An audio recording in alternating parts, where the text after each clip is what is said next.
Hi, this is Daniel Alpine, animation historian, and welcome to a new episode of Animation Memory Lane.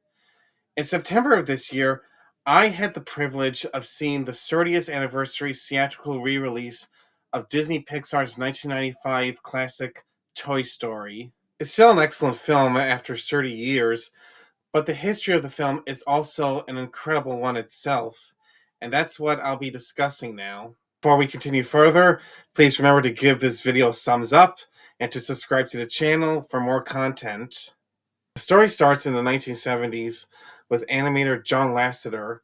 John had attended the California Institute of the Arts in the character animation program, and there his two student films, Nightmare and Lady and the Lamp, both won Student Academy Awards, and during production of The Fox and the Hound at Disney is when he became a Disney animator under Glenn Keane's unit. It was then that John saw a sneak peek of the ambitious live-action Disney movie Tron, and what made the film ambitious and revolutionary for its time was that it was one of the very first films to extensively use computer animation. And while John wasn't too impressed with what he saw, he immediately saw the possibilities of where computer animation can go. It was then that he tried to pitch to Disney the idea of an animated film using computer animations throughout the entire run. And one of the ideas he had was a feature adaptation of the story The Brave Little Toaster, and it would have traditionally hand drawn characters in 3D backgrounds.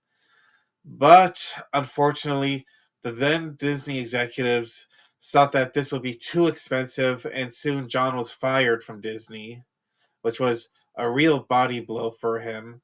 Soon afterward, John would join a new computer graphics group at Lucasfilm that Ed Catmull founded, and then in 1986, Apple co founder Steve Jobs bought the company and it would become Pixar.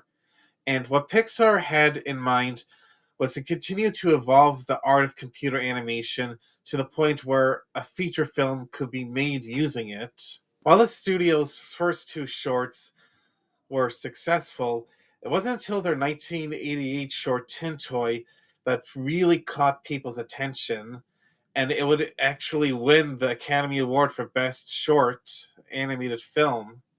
And its success was enough to catch the attention of Disney, who, under their new leadership of Michael Eisner and Frank Wells, tried to get John to come back to be a director, but John decided to stick around Pixar, and it was then that the revolutionary deal was struck, where Disney would finance and distribute Pixar's first feature film, and it would be the first computer animated film ever produced.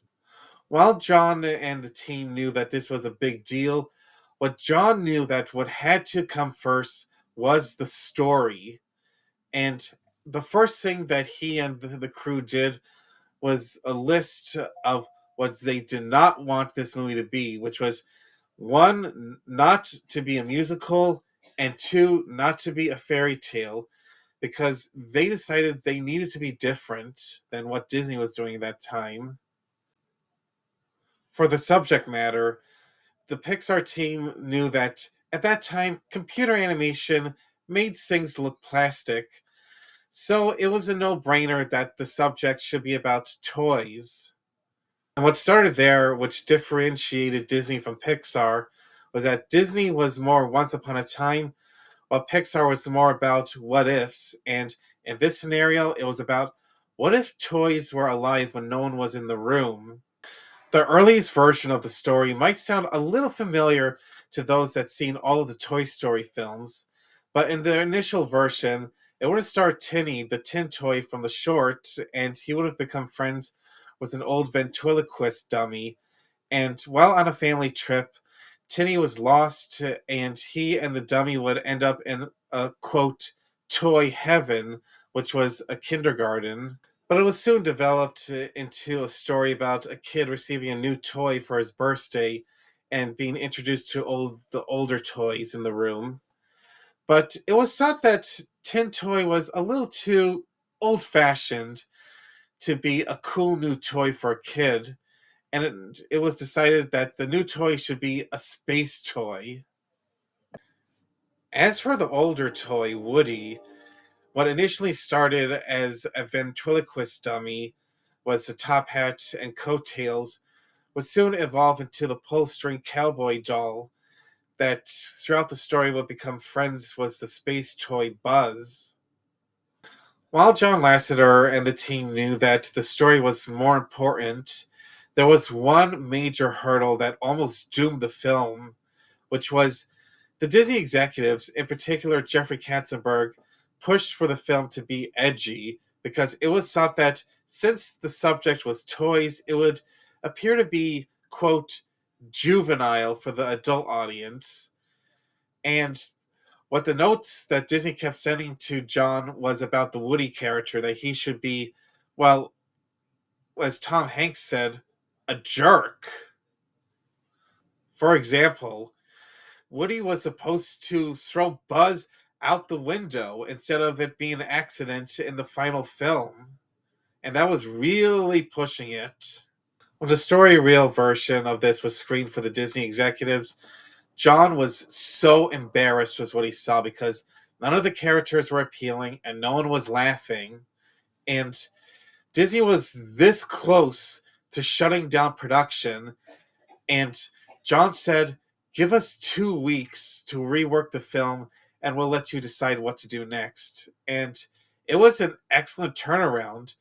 And Pixar decided to make the film that they wanted to make from the start instead of listening to every single note that Disney was sending them. When the film was reworked and it was screened for the Disney executives, production was allowed to move forward, and it turned out to be a truly excellent story of how it's better to go with your gut instead of listening to everything that the higher ups would tell you.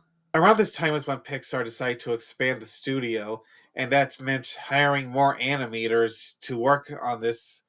And what they invented were tools for these traditionally trained animators to animate on the computer. A year before Toy Story's release, in the summer of 1994, the team of Pixar, which included John Lasseter, Andrew Stanton, Pete Docter, and Joe Ranft, all decided to produce more feature films after Toy Story, and that would soon develop into their follow-up films that included Monsters Inc. and WALL-E. As for the voices of the lead characters, from the very start, they knew that Tom Hanks would be perfect for Woody. And while initially Billy Crystal was to be cast as Buzz, he turned the film down and it went to Tim Allen. And he actually brought nuance to the character that the Pixar team didn't know before, which was turning the character of Buzz from a stereotypical space superhero to more of a space cop. After 4 years since the film was greenlit, the very first computer animated feature film ever produced, Toy Story, was released on November 22nd, 1995, to very excellent reviews, where critics praised the innovation, but more importantly, praised the storytelling and the well developed characters and the sophistication of it all. And the film proved to be a popular hit at the box office and was the top grossing film of the year in the US. At the Academy Awards, the film was nominated for 3 awards and would win a Special Achievement Award. And it would become a successful franchise, which included books, toys, games, and eventually a successful film series. But that's a different story for a different time.